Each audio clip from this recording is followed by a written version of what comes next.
On a chilly January morning in 1995, residents of Groton, Connecticut awoke to a nightmare straight out of a crime thriller.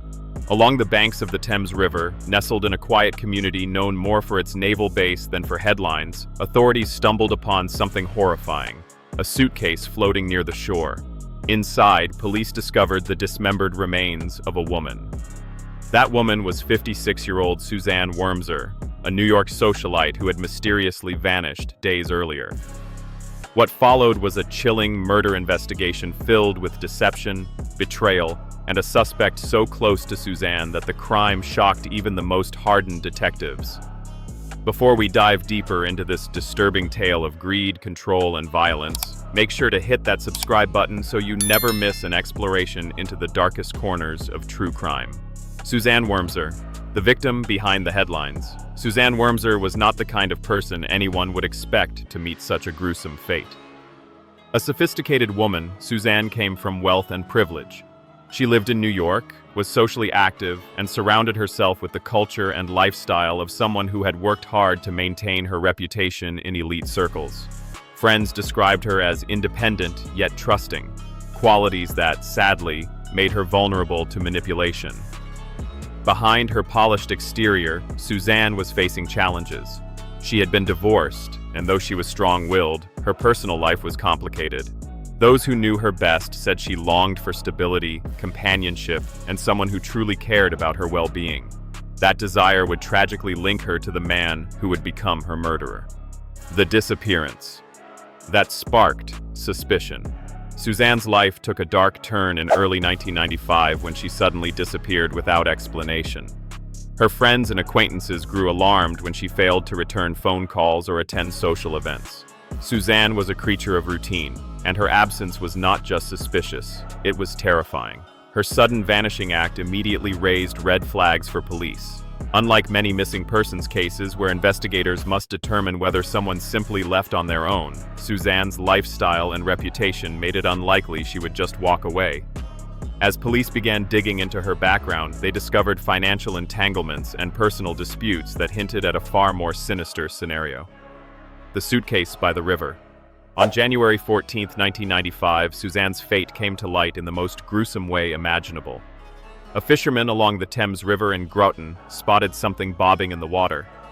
At first, he thought it might be debris washed down by the current, but when police retrieved it, they found a large suitcase, and what was inside would shock the entire community. The suitcase contained the dismembered body of a woman. Investigators quickly identified her as Suzanne Wormser. The discovery sent waves of horror through Groton and beyond. Newspapers labeled it the suitcase murder, and the bizarre, almost cinematic quality of the crime drew national attention. Forensic investigators worked tirelessly to piece together the timeline of Suzanne's last days. But the brutality of the murder raised a chilling question. Who would want Suzanne dead, and why go to such lengths to conceal her body? Enter the suspect, Daniel Gilbert. The investigation led police to a man named Daniel Gilbert, a 41-year-old who lived in Groton. Gilbert was not a stranger to Suzanne. He had been romantically involved with her. But their relationship was far from perfect. According to prosecutors, Gilbert was controlling, financially dependent on Suzanne, and prone to violent outbursts. What made Gilbert stand out was not just his connection to Suzanne, but the disturbing pattern of behavior that began to surface. He had a history of erratic actions, and those who knew him often described him as manipulative. For investigators, the link between Gilbert and Suzanne's sudden disappearance became too strong to ignore. Motive: money, power, and control. At the heart of the case was a motive rooted in money and control. Suzanne, despite her wealth, was cautious with her finances. Gilbert, on the other hand, was desperate for financial support. Prosecutors later revealed that Suzanne had threatened to cut him off, tired of his dependence and volatility. This decision may have been the breaking point. Rather than lose his access to Suzanne's money, Gilbert chose a darker path. Evidence later revealed he had not only murdered Suzanne, but also dismembered her body in an attempt to hide his crime. The act was not just brutal, it was calculated.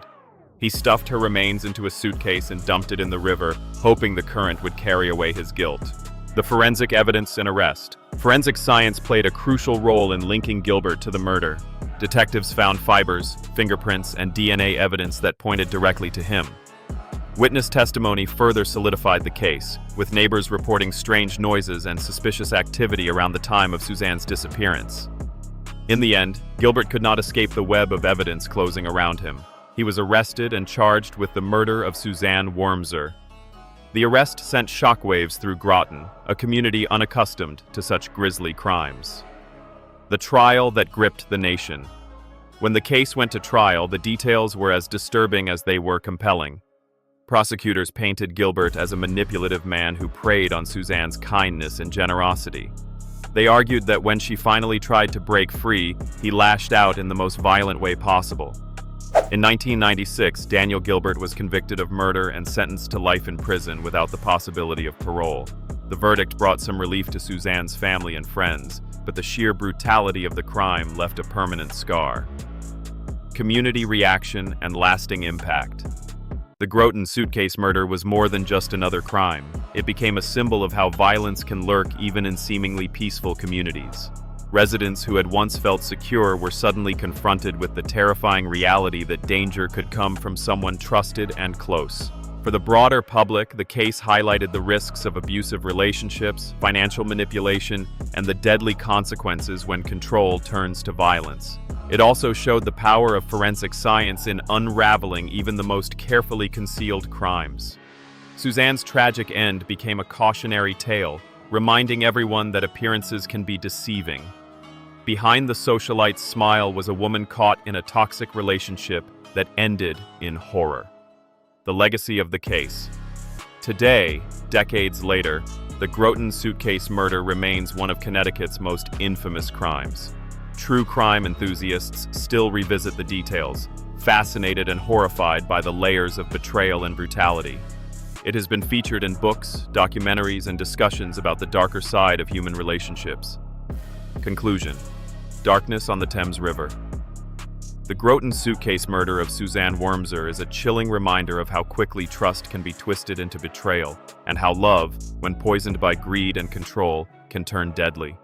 A woman who lived a life of privilege and sophistication met a horrifying end, not at the hands of a stranger, but by someone who claimed to care for her. As we reflect on this case, it forces us to confront uncomfortable truths about relationships, human nature, and the lengths people will go to when desperation takes hold. Suzanne's story continues to haunt those who hear it, ensuring that her memory, and the lessons her case carries, will never be forgotten. If you found this deep dive into the Suzanne Wormser suitcase murder as gripping and haunting as I did, make sure to subscribe for more true crime explorations that uncover the shocking, the tragic, and the unforgettable.